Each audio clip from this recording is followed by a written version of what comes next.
When my sister and I were still in our mother's womb, our grandfather arranged 2 childhood engagements for us. One was to Ethan, the grandson of his late comrade in arms. The other was to Nathan, the son of a wealthy businessman. We were originally going to draw lots. My sister would marry Nathan, and I would marry Ethan. But who would have thought my sister found Nathan not handsome enough and insisted on marrying Ethan instead? I had no choice but to take her place and marry Nathan. After we got married, the Nathan family's business flourished, and as the young madam of the Nathan household, I became more and more admired, glamorous, and successful. My sister, after marrying Ethan, discovered he was just an ordinary junior military officer, rigid, dull, and broke. Watching me live so well, she grew resentful. At our grandfather's birthday banquet, she stabbed me to death, screaming furiously that Nathan should have been her man, that I had stolen her life, and that she hated me. A sharp, searing pain burst through my abdomen. I looked down and saw her hand clutching the handle of a fruit knife, buried entirely in my stomach. The music of the birthday banquet and the cheerful laughter of the guests continued in the background. No one noticed the tragedy playing out in this quiet corner. Nathan should have been mine. You stole my life. I hate you, she screamed, her eyes wild with a madness I had never seen before. She yanked the knife out in one swift motion, and blood sprayed across the pink dress she had carefully chosen. I collapsed to the ground, my vision starting to blur. The last thing I saw was her twisted smile and Nathan's panicked figure running toward me. When I opened my eyes again, we had both returned to the day of our 20th birthdays. The very day Ethan and Nathan were to visit with marriage proposals. This time my sister rushed to say she wanted to marry Nathan. With a smug look, she told me, "Now it's my turn to marry the rich and powerful one. You can spend your life miserable with that cold, penniless loser. Hannah, wake up. Ethan and Nathan are almost here." My mom's voice jolted me awake. I was sitting at my vanity in my room, staring into the mirror at my 20-year-old face. My fingers trembled as I reached down to touch my stomach. No wound, no pain. "Mom, is today my 20th birthday?" I asked, my voice tight. "Silly girl, are you so excited about your birthday that you're confused?" Mom laughed as she adjusted my collar. "Come downstairs. Your grandfather is waiting." I pinched my arm. The sharp pain confirmed it. This wasn't a dream. I had been reborn. I was back on the day when everything changed. Downstairs, Grandpa was drinking tea with my dad. My sister, now dolled up and dressed to the nines, was already sitting on the sofa, perfectly made up. When she saw me, she gave me a loaded look. "Hannah," she said sweetly, "today's the big day. We're choosing our future husbands, and I already know who I want." My heart skipped a beat. That tone, that look. My sister had been reborn, too. The doorbell rang. Mom led 2 young men into the living room. On the left was Ethan in a crisp military uniform, his features clear and upright. On the right was Nathan, impeccably dressed in a sharp suit, a luxury watch gleaming on his wrist. Grandpa grinned and said, "These are the 2 granddaughters I always talk about, Hannah and Bella." Years ago, I arranged engagements with old Ethan's grandfather. Today, it's finally time to make good on that promise. According to what had happened in my past life, we were supposed to draw lots to decide who would marry whom. But this time, Bella spoke up immediately. "Grandpa, I want to marry Nathan." Everyone was stunned. Bella walked straight over to Nathan and easily linked her arm through his. It was love at first sight for me. "I only want to marry you," she said. Nathan looked a bit uncomfortable but still managed a polite smile. Grandpa turned to me. "Hannah, then I'd be happy to." I cut him off, walking directly toward Ethan. He stood straight and tall, his eyes clear and calm as he looked at me. A flicker of resentment passed across Bella's face, before it quickly shifted back to smug satisfaction. She leaned toward me and whispered, "This time, I get the rich, powerful man. You'll just have to live a miserable life with that broke, icy guy." I looked her in the eye, my voice steady.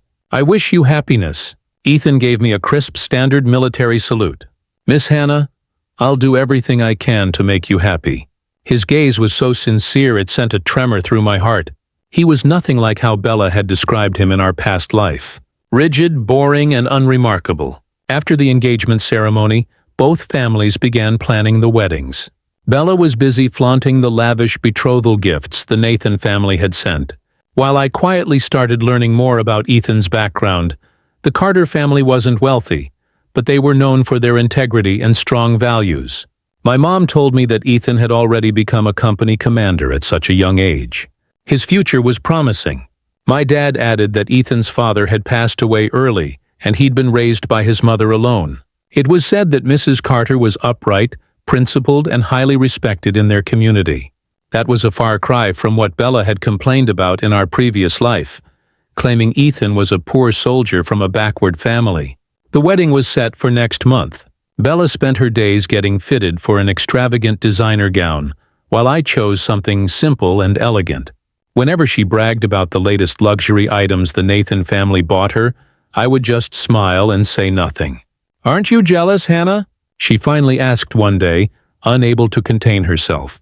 I looked out the window at the sunlight streaming through. "Everyone has a different definition of happiness," she scoffed. "You'll understand just how important money is when you're stuck in that tiny old apartment doing laundry and cooking all day." On the wedding day, sunlight filtered through the stained glass of the church, casting soft colors onto the red carpet. I stood in front of the mirror as my mother adjusted my veil.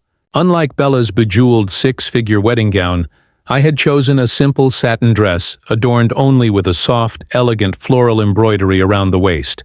The Carter family kept things modest, but every detail was thoughtful and respectful. My mom tucked a fresh lily into my hair. Ethan asked what flower you liked. He had this flown in from Kunming this morning. The delicate fragrance of the white petals was refreshing and comforting. When the church doors opened, I took my father's arm and walked down the aisle. Ethan stood tall at the altar, his military uniform sharply pressed, shoulder lines so crisp they looked like they could slice paper. When he turned and saw me, his eyes lit up like stars sinking into the sea. "You look beautiful today," he whispered, his voice trembling slightly, not out of formality, but from something deeper. His gaze was so focused, it was as if the whole world had disappeared, and I was the only one left. Even the tips of his ears were blushing red. The ceremony was simple and solemn. Ethan gently slipped a graceful platinum ring onto my finger, the inside engraved with our initials. As we exchanged rings, I noticed a thin layer of calluses on his palm, marks left by years of firearm training. "I will protect you with my life," he said during our vows, his thumb softly brushing the back of my hand. Suddenly, a commotion broke out in the back of the church. Bella stormed in, wearing her extravagant wedding gown, followed by the Nathan family's wedding. 10 identical black Mercedes-Benzes. "Sorry, I'm late, sis," she said in a sickeningly sweet voice. The Nathans sent 10 cars for the bridal escort, but the traffic was terrible. She deliberately waved her wrist, showing off the jade bracelet. "A family heirloom from my mother-in-law. She insisted I wear it today." Gasps rippled through the crowd. I noticed Mrs. Carter frowning slightly, but Ethan only smiled at me calmly as if this entire scene had nothing to do with us. After the ceremony, Bella and Nathan paraded around the banquet hall, flaunting her 3-carat diamond ring from table to table. Ethan and I quietly sat at the main table. He patiently peeled shrimp for me, dipping them in vinegar before placing them on my plate. "You don't have to do that," I said, a little embarrassed. "I'm used to taking care of people in the army," he said with a soft smile. "And now you're the only one in my home. I need to take even better care of you for the Carters." There were only 15 tables at our wedding banquet, but every dish had been carefully prepared. Mrs. Carter had made sure my favorite steamed sea bass was served first. It was clear she had done her homework. Bella's wedding, on the other hand, hosted 80 tables. I heard later that the leftovers filled 3 garbage bins behind the hotel kitchen. That night, we returned to our new home, an apartment assigned by the military. It was a 2-bedroom unit with simple but sturdy furnishings. Ethan came up behind me and wrapped his arms around my waist. "Sorry, this place is a bit small," he said softly. I turned around to look at him. "It's perfect. It faces south and gets great light." His eyes lit up. Suddenly, he reached up to the top of the wardrobe and pulled down a box. "I got you a surprise." Inside the box was a beautifully bound set of military history books, the very ones I had casually mentioned wanting to read some time ago. I looked up at him in surprise. He scratched his head and said, I saved the note in my phone. Thought it'd make a good wedding gift. The next morning, before sunrise, I was still half asleep when I caught the scent of eggs frying. Reaching out, I realized the bed beside me was empty. I tiptoed into the kitchen and found Ethan wearing an apron, carefully flipping eggs. A pot of warm milk sat on the stove. When he saw me, he fumbled a little and quickly turned off the heat. "Did I wake you? You're up early." "I'm used to waking at 5:30 in the Army," he said with a sheepish smile as he plated the eggs. "I wanted to let you sleep a little longer." The eggs were golden and crispy on the outside, exactly the way I liked them. That's when I remembered how during the wedding banquet, he had quietly observed me taking only fully cooked eggs. After breakfast, Ethan insisted on doing the dishes. Sunlight streamed through the gauzy kitchen curtains, casting soft light on his face. His jawline looked like it had been drawn with a fountain pen. He caught me staring and smiled. "I'm taking you to meet my mom today. She's been talking about making soup for you." His mother lived in an old house on the military base. As soon as we stepped inside, the rich scent of herbal chicken soup filled the air. She gently pulled me down to sit beside her, studying my face carefully. "Ethan didn't bully you, did he?" "Mom?" Ethan muttered, ears turning red. "He's been wonderful," I said, unable to stop smiling. "He even made me breakfast this morning." Her eyes lit up. "This boy's been caring since he was little. When he was 8, he could cook noodles and take them to the hospital for his dad." Then she suddenly fell silent, her expression dimming for a moment. I later learned that Ethan's father had died from injuries sustained during a mission. Ethan's choice to join the military had been deeply influenced by him. That afternoon, his mother prepared a full table of dishes and kept piling food onto my plate. As we were leaving, she pressed a red cloth pouch into my hand. "This was passed down to me by Ethan's grandmother. It's yours now." Inside was a simple orange jade bracelet, warm and translucent, clearly worn often and well cared for. "It's not worth much," she said, a bit embarrassed. I slipped it on immediately. "It's beautiful." "Thank you, Mom." On the way home, Ethan held my hand tightly. At a red light, he suddenly spoke. "After my dad passed, my mom raised me on her own. She always said, 'A wife isn't a housekeeper. She's a partner, someone to face life together with.'" His words warmed me deeply. Just then, my phone buzzed. It was a photo from Bella. She stood on the spiral staircase of the Nathan family's villa. Behind her, a wall of luxury handbags. "Jalouse, Hannah," she wrote, followed by a smug emoji. I locked my screen without replying. Ethan was at a street vendor's cart nearby, seriously inspecting roasted chestnuts like he was performing an important military task. "You said last time you liked these," he said, handing me a warm paper bag. I peeled one open and bit into it. It was sweet and fragrant, the taste filling my mouth with warmth. That evening, while organizing my wedding keepsakes, I noticed that the inside of the bracelet Ethan's mother gave me had 4 delicate characters engraved: peace and joy. Outside, Ethan was hanging the laundry on the balcony. The moonlight outlined his figure gently and clearly. Ethan never missed a morning up by 5:30 sharp. I decided to match his routine. When I pushed open the kitchen door, Ethan was pouring hot water into a thermos. He looked surprised. "You're up early. I wanted to make breakfast for you," I said, tying on an apron and taking eggs from the fridge. His lips curled into a smile. He came up behind me and wrapped his arms around my waist. "Let me teach you. This old stove is tricky. Heat control's important."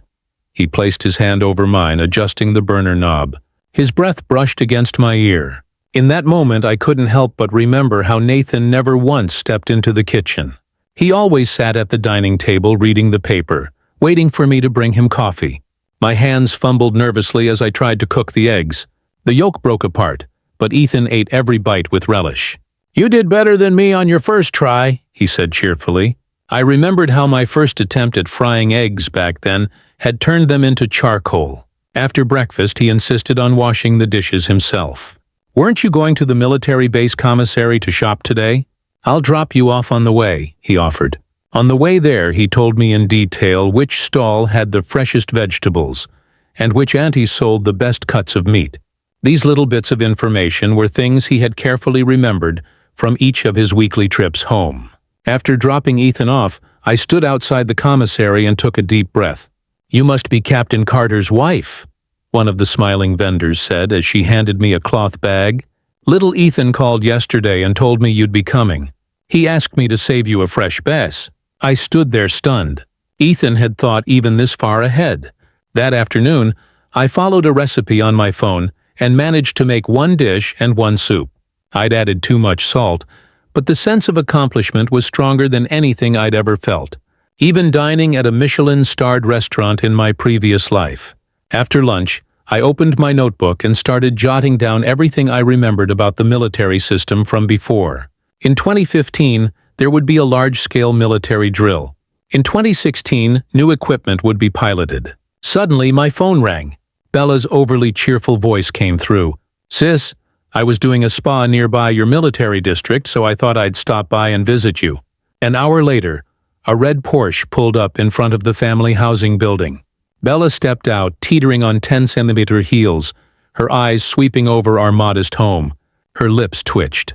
"Nathan insisted on buying me this car. Said it was a wedding gift." She jingled the LV keychain hanging from the keys. "Sis, you don't even have a housekeeper." I handed her a cup of tea. "I'm used to it. It feels comfortable this way." She suddenly leaned in. "Is Ethan treating you well?" Even under her thick foundation, I could still see faint dark circles under her eyes. "He's great," I replied, pointing to the vase of fresh sunflowers on the windowsill. "He brings home little things every day." Her smile faltered for a split second. Then she quickly recovered and gave a smug grin. "The Nathan family just bought me a full set of jade jewelry. They say it's a family heirloom." Her phone rang. When she saw the caller ID, her fingers trembled slightly. I have to go. My mother-in-law scheduled a mahjong game." She stood up quickly, knocking over the teacup with her Chanel bag. When I walked her to the door, I noticed a red scratch on the back of her neck. It looked like a rope burn. She caught my glance and quickly adjusted her collar. "The cat scratched me," she said casually. Watching her retreat in such a rush, I fell into thought. In our past life around this time, Nathan had already started seeing other women behind her back. That evening, Ethan came home with a request. "A few of my teammates are coming over for dinner tomorrow. Is that okay?" "Of course," I said right away, pulling out my notebook. "Any dietary restrictions, favorites?" He looked surprised as he scanned the list of notes I'd taken. "How'd you know Captain Lee likes spicy food?" "You mentioned it once," I said with a small lie. In truth, I'd overheard it at a military banquet in our previous life. The next morning, I got up early and began prepping according to my notes. As the braised pork simmered on the stove, Ethan walked in with 3 of his fellow soldiers. "Good afternoon, ma'am," the youngest among them said with a sharp salute. "Brother Ethan's always bragging about your cooking." I smiled and invited them to sit. The skills I'd honed entertaining guests at the Nathan household now came in handy.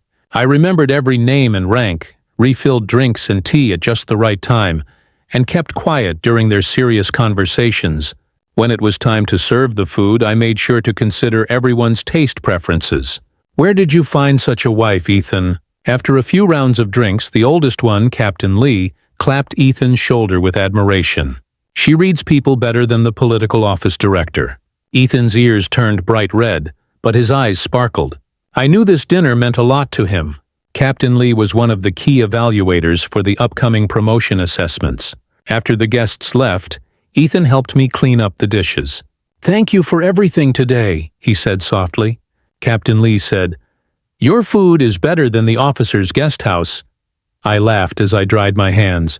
I used to help my mom host guests at home all the time. That weekend at the commissary, I ran into Captain Lee's wife, Auntie Wang. "Oh, Hannah, old Lee hasn't stopped praising you since that dinner," she said warmly, taking my hand. She lowered her voice and added, "The district has an inspection coming up next month to check training performance." "How's little Ethan preparing for it?" He's been working overtime every day," I answered with a smile. I pretended to be worried. "I just don't know what the upper command is focusing on this time." Auntie Wang lowered her voice. "Word is, this time they're focusing on night combat and information-based equipment operations." Later that day, back at home, I casually mentioned, I heard from someone at the commissary that third company's been training for nighttime shooting drills. Their scores are apparently really good." Ethan paused thoughtfully and gave a small nod. That night, he came home late and told me he'd stayed behind to run night tactical exercises with his unit. A month later, after the inspection was over, Ethan was recognized as the model officer for night combat operations. At the celebration banquet, his direct superior patted him on the shoulder and said, "You were well prepared, right on point with the inspection's focus." Ethan turned to look at me, his eyes filled with both curiosity and gratitude. I lowered my head and focused on gnawing a ribbon. That night before bed, he suddenly asked, "How did you know they'd focus on night operations this time?" "I guessed," I said, setting down my book. "Didn't the district just get new night vision equipment recently? They'd want to test its effectiveness." He stared at me for a few seconds, then chuckled. "Hannah, you're full of surprises." Outside, the moonlight was soft like flowing water. I listened to his steady breathing beside me, but my thoughts drifted far away. Bella was probably lying in the Nathan family's massive king-sized bed. But was there anyone beside her? At 3 a.m., I jolted awake, drenched in cold sweat. In my dream, Bella held a blood-stained fruit knife, and behind her, Nathan stood sneering in the shadows. The moonlight outside was ghostly pale. Ethan lay next to me, sleeping soundly, his breath calm and even. I quietly got out of bed and went to the study. Turning on the desk lamp, I opened my notebook. Half of it already filled with important events I remembered from my past life. The drastic steel price drop in Q3 of 2015. Personnel changes in the military district at the end of the year. A testing accident with new equipment. I circled one particular line. The regional military competition in September 2015. The next morning, over breakfast, I asked nonchalantly, "Is training going smoothly these days?" Ethan sat down his soy milk. "There's a confrontation drill next week. I've been studying topographical maps. My hometown has a lot of hilly terrain." I handed him a napkin. "I used to hike the mountains as a kid. Know a few hidden trails." His eyes lit up. "Really?" Using memory, I sketched out the terrain behind Ethan's hometown and marked several herbalists' paths. "This creek dries up in September. You could use it as a hidden passage," I pointed out. "But be careful on the eastern slope. There's a loose rock section that can give away movement." Ethan studied the map for a long time before looking up. "Hannah, how do you know all this?" "I joined the Orienteering Club in college," I lied with a smile. "And my dad's a military history buff. We have a lot of books like this at home." 3 days later, Ethan didn't get home until very late. His eyes were gleaming with excitement. "We used your route today for a flanking maneuver. Took out the red team's command post. The brigade commander praised us on the spot. I helped him out of his mud-covered combat uniform. Must have just been good luck." "No, it wasn't," he said, gripping my hand. "That warning about the rocky slope. You were right. There were red team sentinels stationed there." We circled around from the downstream route. The kettle started to whistle sharply. I turned to shut off the stove, hiding the smile spreading across my face. That weekend at the commissary, Auntie Wang pulled me aside mysteriously. "I heard little Ethan did exceptionally well in the drill. Command's considering him to lead the cross-regional military competition." "Really?" I nearly dropped the basket of eggs I was carrying.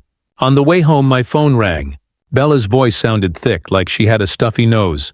"Sis, are you busy?" "Just finished grocery shopping." "What's up?" There was a pause on the other end. Then she said, "Nathan hasn't come home for 3 days." She suddenly started crying. "My mother-in-law says I'm useless. Can't even keep my husband around." I stood on the roadside under a sycamore tree, watching sunlight filter through the leaves, casting dappled shadows across the pavement. "Maybe his company is busy with a new project. I wouldn't know," Bella sobbed. "They keep saying something about funding rounds and equity agreements. I don't understand a word of it." "Sis, how did you used to?" She cut herself off mid-sentence. I tightened my grip on the phone. She almost let it slip. She wanted to ask how I had dealt with this kind of thing in my past life. "Pay more attention to his work," I said flatly. "At the very least, remember the names of his colleagues and what project he's currently working on." "Who can remember all that?" Bella said irritably. "Yesterday his secretary called. I mentioned Mr. Wong by accident, but apparently it was someone named Lee. Nathan yelled at me for embarrassing him. When I got home, Ethan was in the study going over strategy materials for the upcoming competition. I made him a cup of tea and set it by his hand. He naturally pulled me down to sit beside him. "Help me look at this tactical setup," he said. That simple act of trust warmed my heart.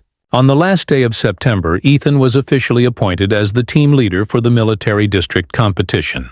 During the announcement, the political commissar specifically praised his innovative thinking in tactical planning.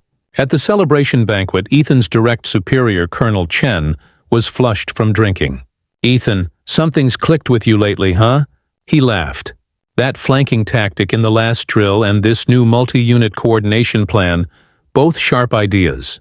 Ethan glanced at me and smiled. "I have a good woman at home." Colonel Chen patted my shoulder. "I've heard all about you, Hannah. Captain Lee says, your braised pork is out of this world. I'll have to try it myself one day." As everyone laughed, my phone buzzed. It was a photo from Bella.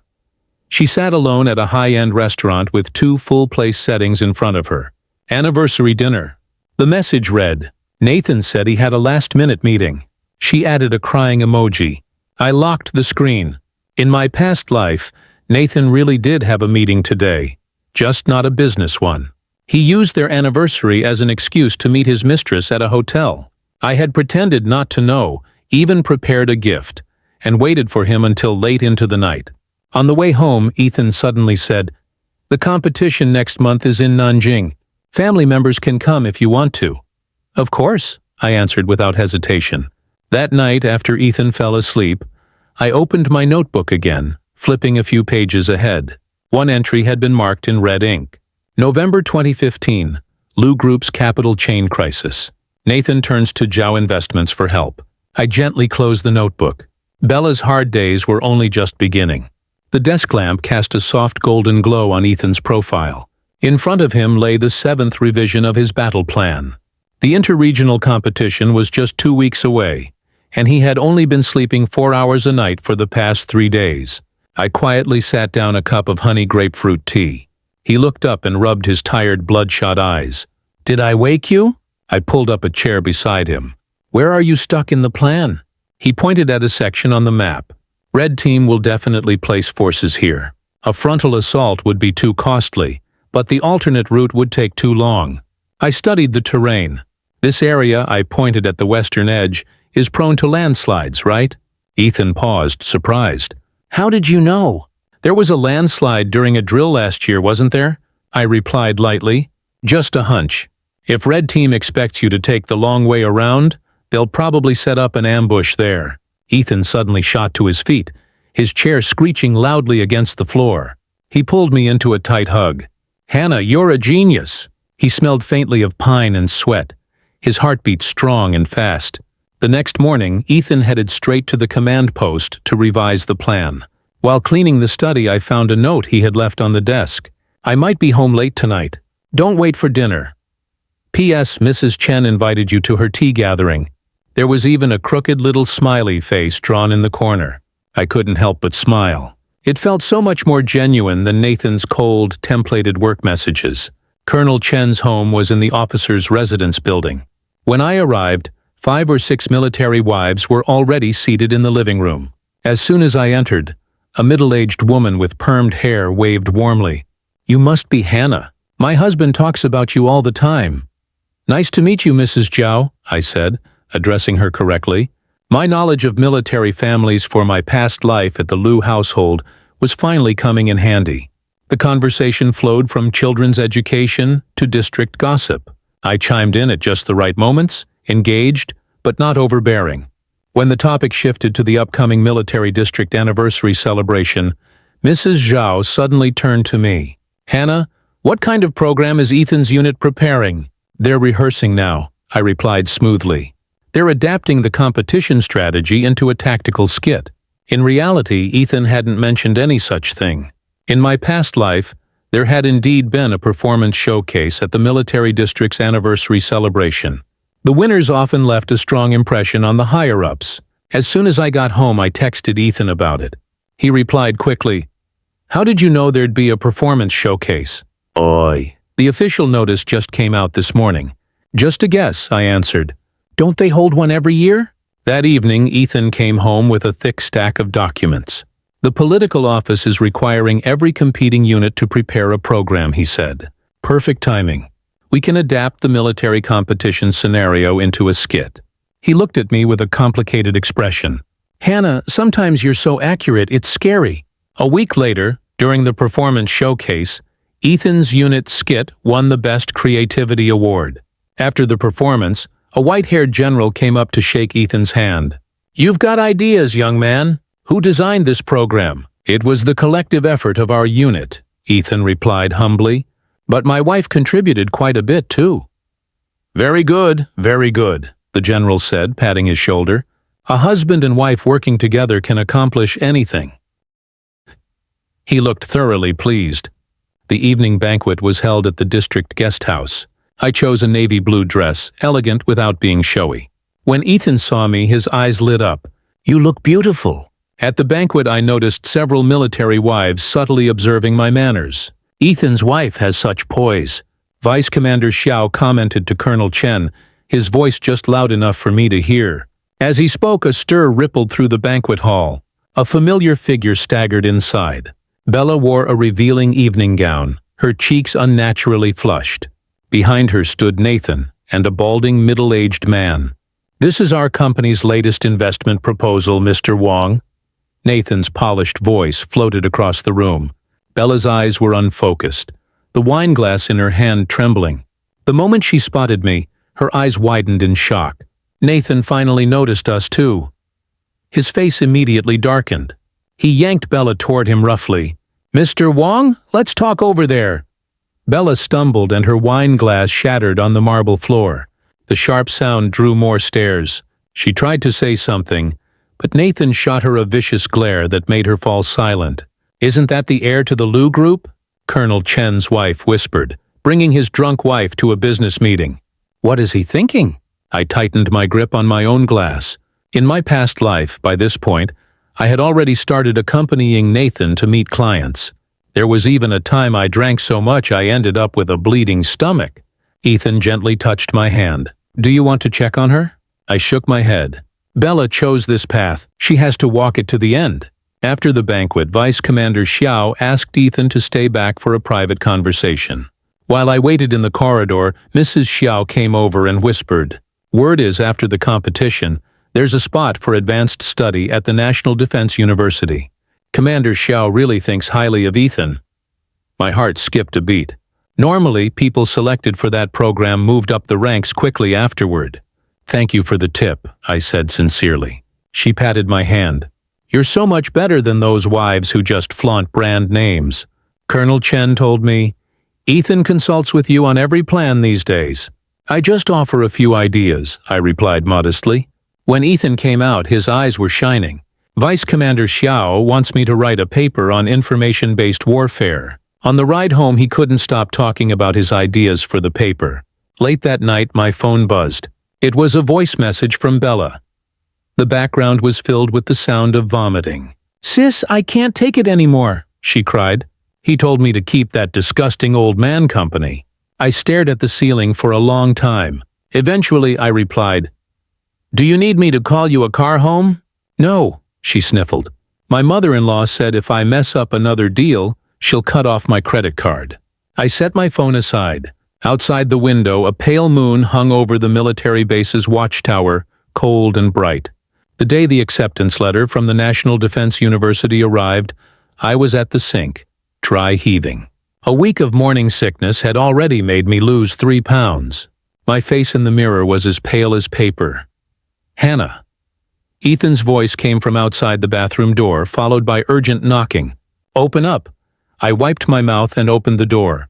He stood there holding a large craft envelope, his eyes shining with excitement. I got in. Vice Commander Jiao called personally to confirm. I didn't even have time to respond before another wave of nausea surged up. Ethan's smile froze as he gently held my shoulders. Is it? Those 2 red lines on the test stick. His guess was confirmed. Ethan immediately knelt on the bathroom tiles, pressing his face against my still flat stomach. He wrapped his arms around my waist like a child who'd just been handed a bag of candy. "Double blessing," he murmured. When he looked up, the corners of his eyes were slightly wet. "I'm going to tell the political commissar today I'm withdrawing from the program." "Don't talk nonsense," I tugged on his ear. "This is a rare opportunity, but I don't want to leave you alone." His warm palm rested gently over my lower abdomen. "My mom can come take care of me." I cut him off. "And if not, we can hire a nanny. Ethan Carter, if you dare throw away this opportunity, I'll take the baby and move back to my parents' house." He stared at me for a few seconds before suddenly bursting into laughter. "Hannah, you're adorable when you threaten people." In the end, we struck a deal. He would attend the training program, but had to return home every weekend. His mom would move in and stay with me until the training was over. When Mrs. Carter arrived, she brought 3 hens and a bundle of traditional herbs, instantly turning the kitchen into an herbal soup kitchen. The whole apartment smelled of angelica root and goji berries. "After Ethan's father passed, I relied on herbal remedies to get through it," she said, as she skimmed foam from the broth. "Now you're eating for 2. You need the best nutrition." I sat on a low stool, peeling garlic. Sunlight filtered through the gauzy kitchen curtains, casting a warm glow on the silver strands at her temples. After Ethan left for training, he sent me texts every day. Sometimes photos of his class notes, other times complaints about the inedible cafeteria food. Every evening during our video calls, the first thing he asked was always, "How many times did you throw up today?" On weekends when he came home, he brought stacks of military theory books and would read aloud from them before bed. "For the baby," he said. One late night, I woke up to find him softly stroking my belly, whispering, "Daddy's going to protect you and Mommy no matter what." Halfway through the program, Ethan was selected to represent the school in a joint military exercise. The night before his deployment, he stayed up organizing materials. As I handed him a glass of warm milk, I said, "What if you added an electronic warfare component to this plan?" He raised an eyebrow. "You understand electronic warfare?" "I've read a few articles," I said nonchalantly. In truth, one of Nathan's past mistresses had been an expert in electronic operations, and she never stopped bragging at the dinner parties. Ethan, deep in thought, began modifying the plan. 2 weeks later, the Blue Team, his unit, won by a landslide. His electronic interference squad was rated as a key strategic asset. "The vice principal spoke to me today," Ethan said excitedly over video call. "There's a chance I'll be assigned directly to the command department after graduation." I rubbed my now noticeably swollen belly and smiled. The next day, at a prenatal checkup, the doctor grinned and said, "Twins, healthy and strong." I immediately texted Ethan. He replied with a flood of exclamation marks, then a single line. "I've submitted a request to transfer back to my original post." "Are you crazy?" I called him right away. "The command department's too busy," he said, sounding almost aggrieved. "I want to be there when the babies are born. I want to watch them grow up. My dad died early. I know what it's like to grow up without a father." Just then, a bugle call echoed from his end. He quickly said, "I love you," and hung up. I held the phone in my hand, my heart soft and aching like sugar melting in warm water. When Mrs. Carter found out, her eyes turned red, just like his father, so stubborn. By the 6th month, my belly had grown enormous. Ethan had finished his training and returned home, now walking with me every evening without fail. The older women in the residential compound all praised him. "Captain Carter is a model husband," they said with admiration. One weekend afternoon, the doorbell rang. I opened the door to find Bella standing there, her belly even bigger than mine. Behind her were 3 little girls, quiet and timid. "Sis," she said, her face pale and waxy, a dark bruise under one eye. "Can I borrow some money?" I hurried them inside. The 3 girls sat stiffly at the edge of the sofa, but their eyes were locked on the fruit platter. "What happened?" I asked gently, handing each of the girls an apple. Bella's tears suddenly burst forth like a broken dam. "The Liu family is finished. Nathan's investments failed, and now debt collectors show up at our door every day. My mother-in-law said, 'If I don't give birth to a boy this time,'" her voice choked and trailed off. I noticed faint bruises circling her wrists, marks that looked like they'd been left by restraints. "Did Nathan hit you?" I asked softly. Bella's whole body flinched. She instinctively shielded her stomach. He's just under a lot of pressure." By the time Ethan came home, Bella had already left with the kids. I had given her some cash, which she nervously stuffed into her undershirt like she was stealing it. "I heard about the Lou Group," Ethan said as he took off his military jacket. "They took on private fundraising. Now the capital chain has collapsed. It's a huge mess." I leaned back on the sofa, the twins kicking wildly inside me. In my past life, the Lou family business had been thriving at this time because I'd secretly helped broker their rescue deal with Zhao Investments. Ethan crouched down and pressed his ear to my belly. "No matter what happens," he said, "as long as we're together, that's enough." I stroked his short, bristly hair. "Yeah, being together is enough. We don't need luxury homes, fancy cars, or meaningless reputation." Ethan's transfer order arrived in my 7th month. He was officially promoted to Regimental Chief of Staff and granted the rank of Major. On the day the order was announced, the whole regiment applauded. Colonel Chen laughed. "Once those twins are born, we'll throw a proper celebration." The day before Bella's due date, she called again, crying so hard her words were barely coherent. "It's another girl." Nathan didn't even look at her. He just walked away. "My mother-in-law is demanding a divorce." As I listened to the newborn crying on the other end of the line, my chest tightened. Then one early morning, labor pains hit me suddenly.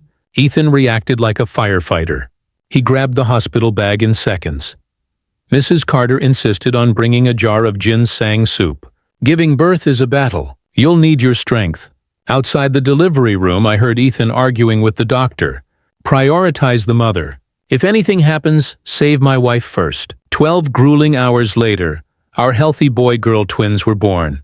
Ethan's eyes were red as he cut the umbilical cords, then kissed me hard on the forehead. "Hannah, you're my hero." The nurse brought over the cleaned-up babies. The girl looked just like Ethan. The boy looked like me. Ethan cradled his daughter gently, brushing her tiny cheek with his finger. "Daddy's here," he whispered. During my hospital stay, Ethan learned to change diapers and make formula. One night I woke up to find him bent over the crib, whispering, "Daddy will always protect you and Mommy."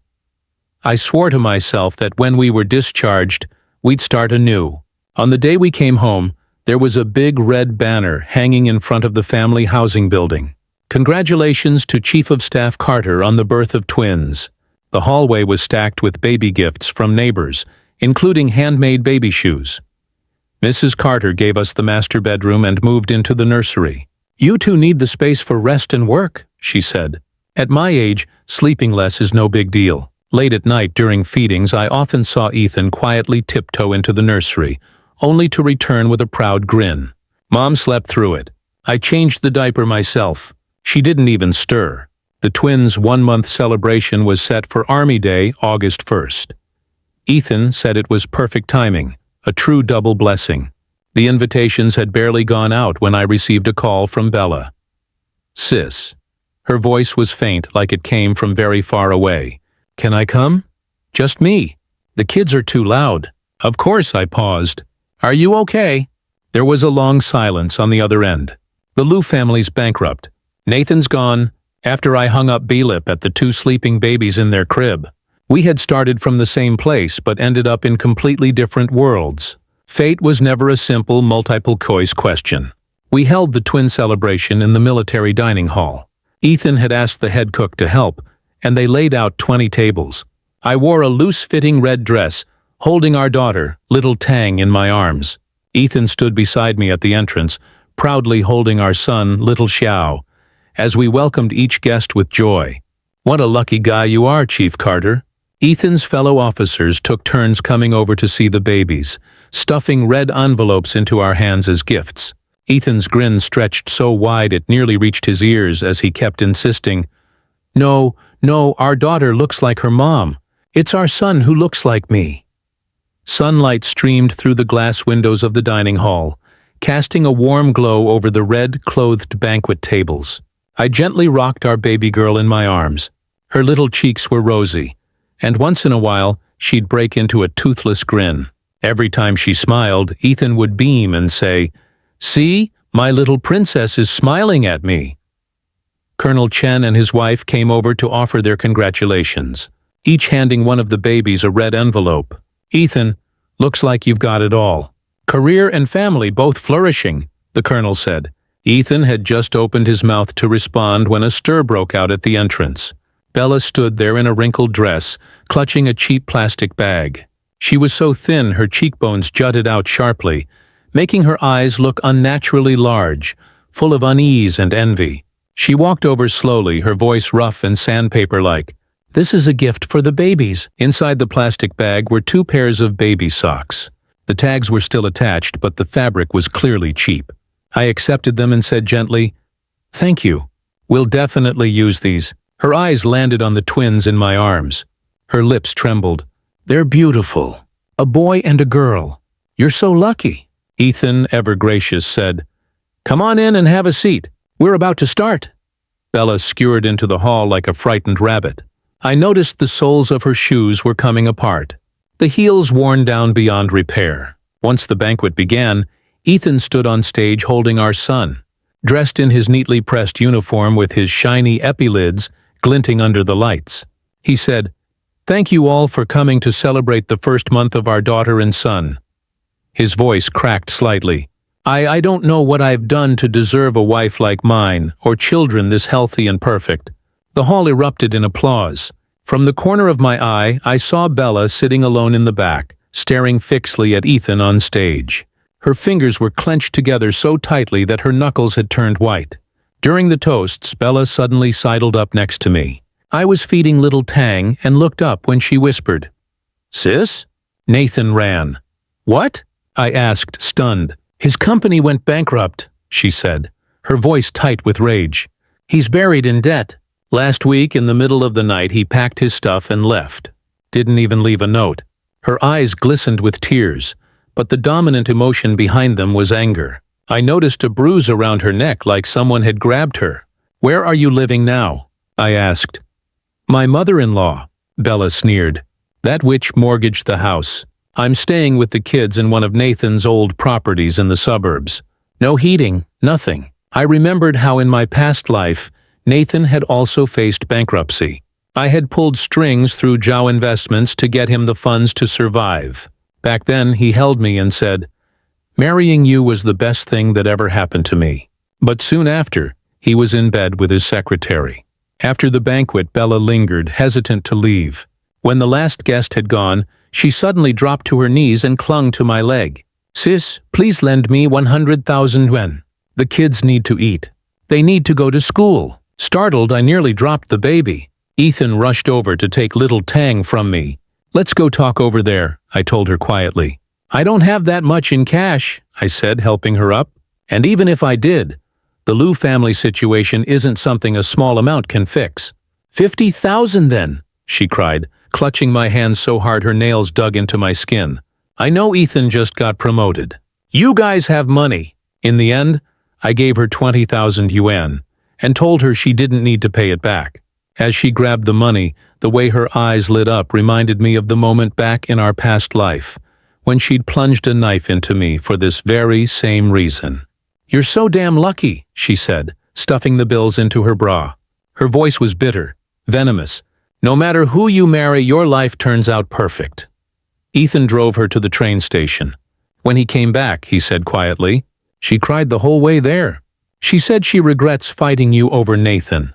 I didn't respond as I rocked little Xiao in my arms, trying to calm his crying. Regret. The only thing she regretted was betting on the wrong man to make money. That night I opened an education fund account for each of Bella's 5 daughters. I arranged automatic monthly deposits to ensure they would all have a chance at school. 3 months later, while I was buying formula in the baby section at the mall, I sensed someone following me. When I turned around, I spotted Bella ducking behind a shelf in a panic. "Come out," I said aloud to no one. She shuffled out slowly, holding her youngest daughter, thin as a kitten, crying with a voice barely audible. "Why are you following me?" I asked, then stuffed a few cans of formula into her cart. Her eyes turned red. "I went to the bank," I know it's you sending money for the kids." Her voice trembled. "Why, after everything I did to you?" "The kids are innocent," I said simply. Then I grabbed a few packs of diapers and tossed them in as well. Suddenly, she grabbed my wrist. "Sis, Nathan's a monster. He took everything. My jewelry, even my wedding ring."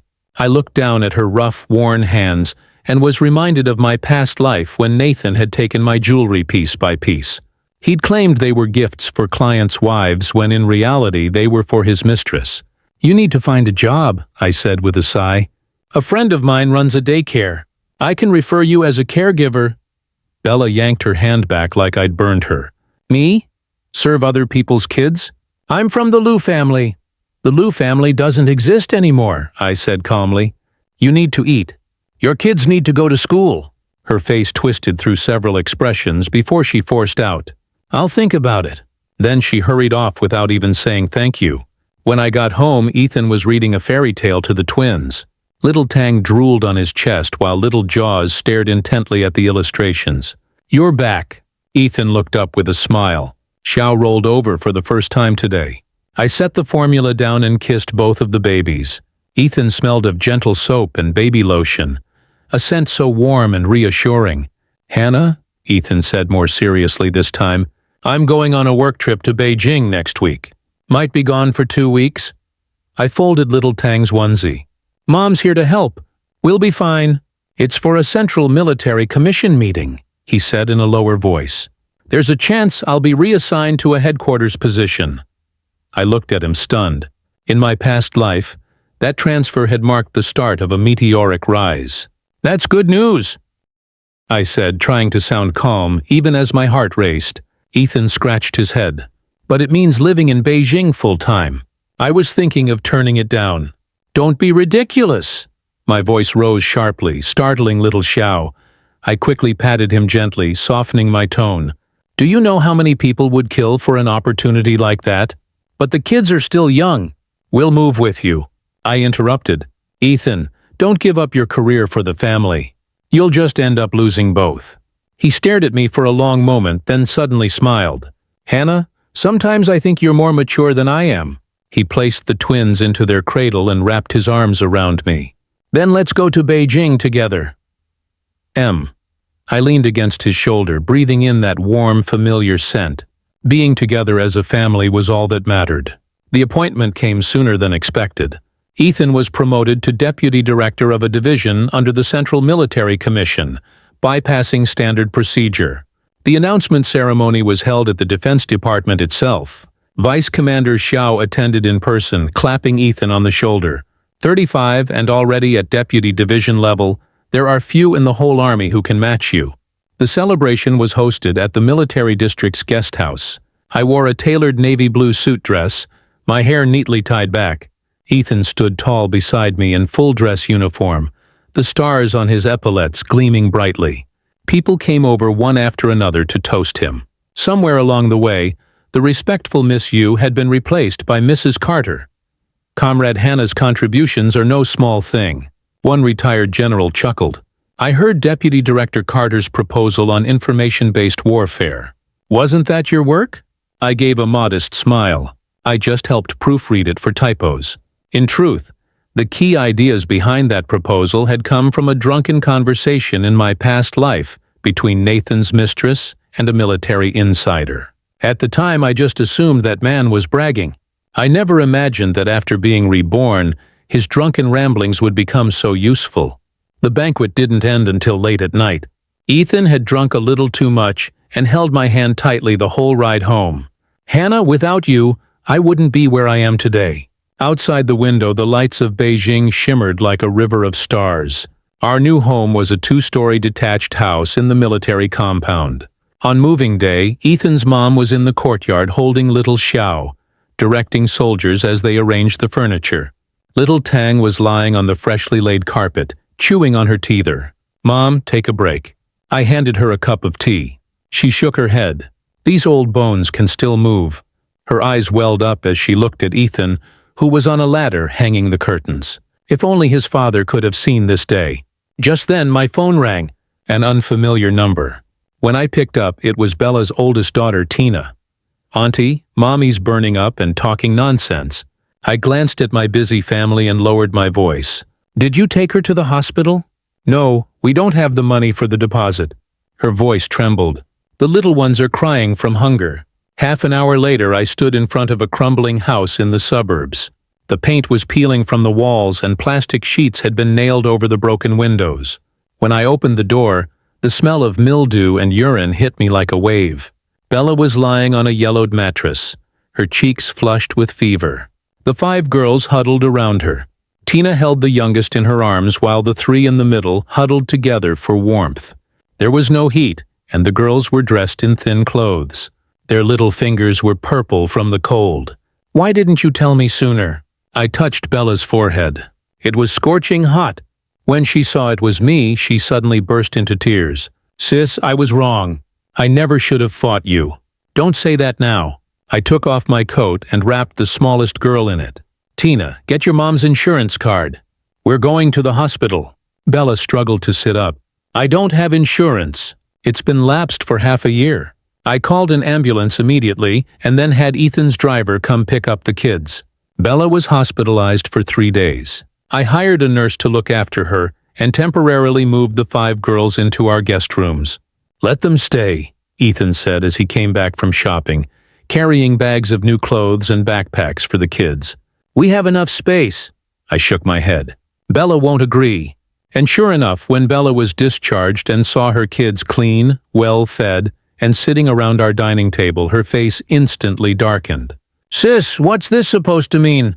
"Mommy, Auntie gave us new backpacks," the youngest girl said innocently. Bella yanked her daughter to her side. "Shut up." Then she turned to me. "Don't think a little charity gives you the right to mock us." Ethan frowned and was about to speak, but I placed a hand over his. "The kids need to go to school. Tina's grades are good. She could test into a top middle school." "Don't you dare meddle," Bella shrieked, her voice hysterical. "Haven't you taken enough from me already? You stole my whole life." She grabbed the girls and stormed out without even taking their coats. The youngest looked back at me, her eyes filled with longing. "Let her cool off," Ethan sighed. "She'll come back when she thinks it through." But when Bella returned, things were even worse.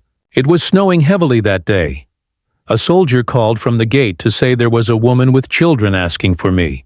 Bella stood outside the sentry post, her down coat filthy and indistinguishable in color. The 5 girls clustered behind her like frightened chicks. As soon as she saw me, she fell to her knees in the snow. "Sis, please take us in." The landlord kicked us out. Ethan was at a meeting. I asked the soldier to help bring them inside. A hot bath, warm food, clean clothes. The girls were soon asleep in the guest rooms. Bella sat on the living room couch, her eyes swollen red. "Nathan's gone for good." She clutched a mug of hot tea, her hands trembling. "He racked up over $3 million in loan shark debt. They said they'd take the kids as collateral." I was silent for a moment. Then I said, "You can stay here for now, but under 2 conditions." Bella suddenly looked up, a flicker of hope in her eyes.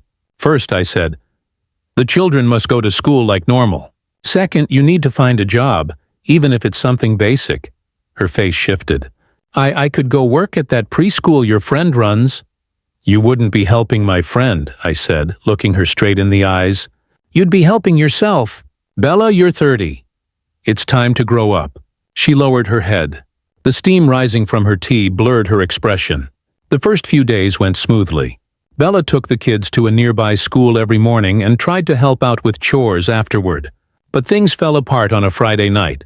Ethan was away on a field assignment and I returned early from a military wives meeting. When I pushed open the bedroom door, I found Bella standing at my vanity, holding the jade bracelet Ethan's grandmother had given me. "I was just looking," she stammered, hastily hiding it behind her back. I stepped in and locked the door behind me. "Put it down." Bella's face went from red to white. She suddenly burst out, wrenching herself free. "Why do you get everything good? That bracelet should have been mine. Ethan should have been mine. The good life should have been mine. You were the one who gave up on Ethan," I said calmly. Bella screamed as if I'd stabbed her. "Don't act so smug. You just got lucky and married well." I looked at her twisted expression and felt an overwhelming fatigue. In both this life and the last, She always believed others' happiness was just dumb luck, never once seeing her own flaws. "I'll have someone take you to the relocation apartment in the suburbs tomorrow," I said, turning toward the door. "I'll send money for the kids every month until they're grown." Bella suddenly lunged at me, grabbing my bag. "Where's the money? I know you have cash." We struggled, and the jade bracelet dropped onto the carpet with a soft thud.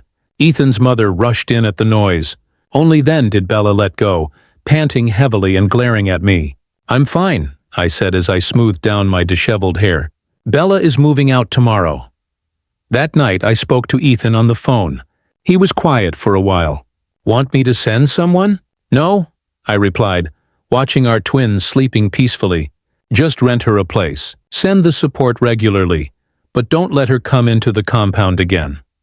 The next day, Bella and her daughters were relocated to a 2-bedroom apartment in the southern suburbs. It had simple furnishings, enough for a decent life. I transferred 30,000 yuan into her account to get started.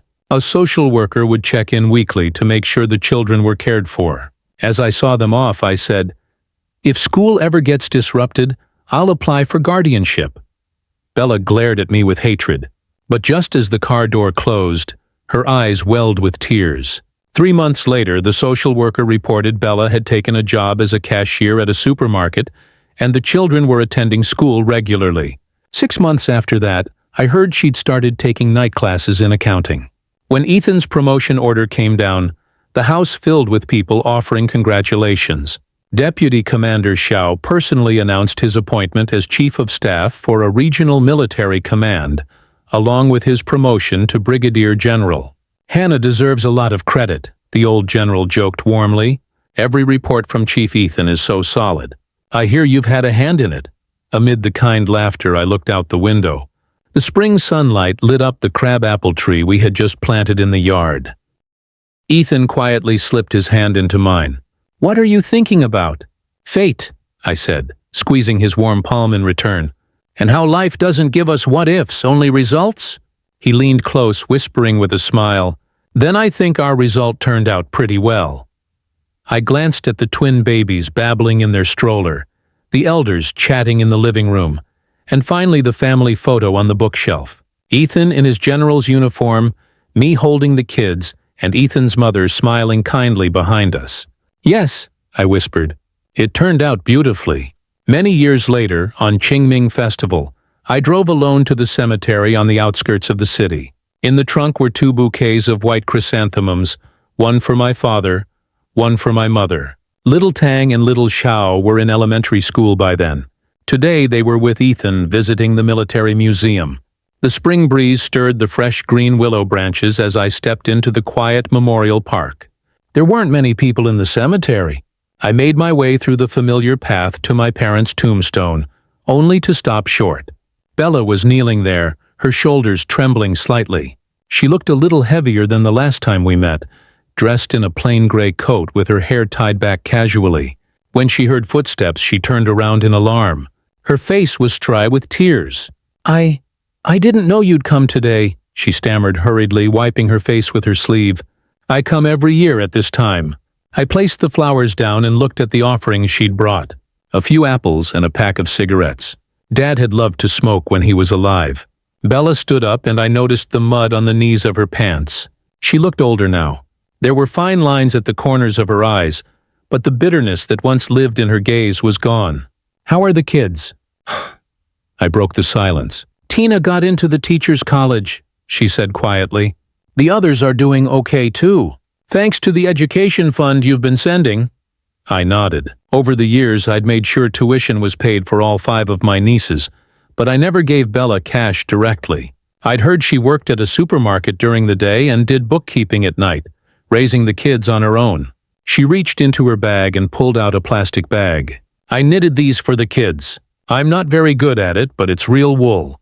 I took the bag. Inside were 2 tiny sweaters, one pink and one blue.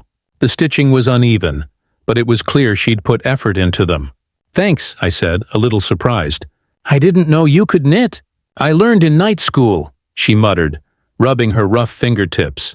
"I also do some hand sewing for a clothing factory now, just to make ends meet." Sunlight broke through the clouds and lit up my parents' headstone. We stood side by side in silence for a while. "Hannah," Bella said suddenly, "I'm sorry." A breeze rustled the chrysanthemums on the grave, making their petals tremble. Back at the birthday banquet years ago, her voice caught in her throat. I completely lost my mind." I took a deep breath. Since my second chance at life, this was the first time either of us had openly acknowledged that bloody night. "It's in the past now," I said, looking at the photos of our parents on the tombstone. "How's your life these days?" "It's okay," she said with a strange smile. "Tina's going to graduate next year and start working. Things feel a little more hopeful." She paused, then added, "They caught Luke last year. He was working as a thug in a casino in Macau." I didn't comment. In the distance, someone was crying softly over a grave. "You were right," Bella said. "Just picking the right person isn't enough. You have to be strong yourself." I turned to her and saw clarity in her eyes. The years had smoothed away the chaos and left something real behind. "The kids can come visit sometime," I said. "Tang and Joe haven't met their cousins yet." Her eyes lit up but dimmed just as quickly. "It's better if we don't go to the compound." "It's not appropriate. I have a small apartment in the city." I handed her a business card. "That's the address and phone number." She took it, her fingers trembling. "Thank you, really?" "Thank you." We left the cemetery one after the other. Parked beside my car was an old electric scooter. In the front basket sat a supermarket employee cap, probably Bella's. "I'm off," she said clumsily, climbing onto the scooter. "If they don't like the sweaters, don't feel bad about not using them." "Bella," I called out as she started to leave, "next Wednesday is Tang's birthday." She froze for a second, then nodded earnestly. "I'll remember." On the drive back, Ethan called. In the background, I could hear the kids chattering excitedly, their voices overlapping. "Mom," Tang's voice came through clearly as she grabbed the phone. "Dad said, we get to ride a real tank." "It's a tour of a tank, sweetie," I said, laughing. Ethan chuckled and corrected them. "We're just visiting the tank exhibit tonight." "So, what do you want for dinner?" "I'll cook," I said. "How about hot pot? It's still a bit chilly out." After hanging up, I glanced at the plastic bag on the passenger seat, pulled out the blue sweater, and noticed a small tag sewn inside the collar. The embroidery, uneven and crooked, read, "Peace and Joy." The same words were etched on the jade bracelet Ethan's mother had given me years ago. When I got home, Ethan was in the kitchen slicing lamb for the hot pot.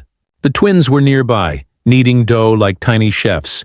As soon as she saw me, Tang ran over, proudly holding a lumpy mass in her hands.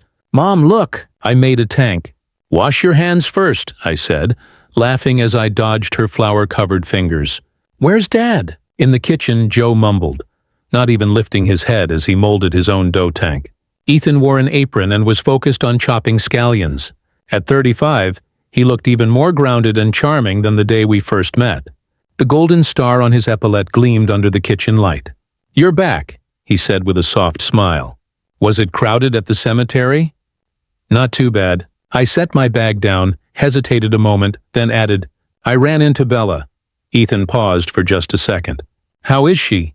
"She's changed," I said, taking out the 2 little sweaters. "She even knitted these for the kids." He picked one up and examined it.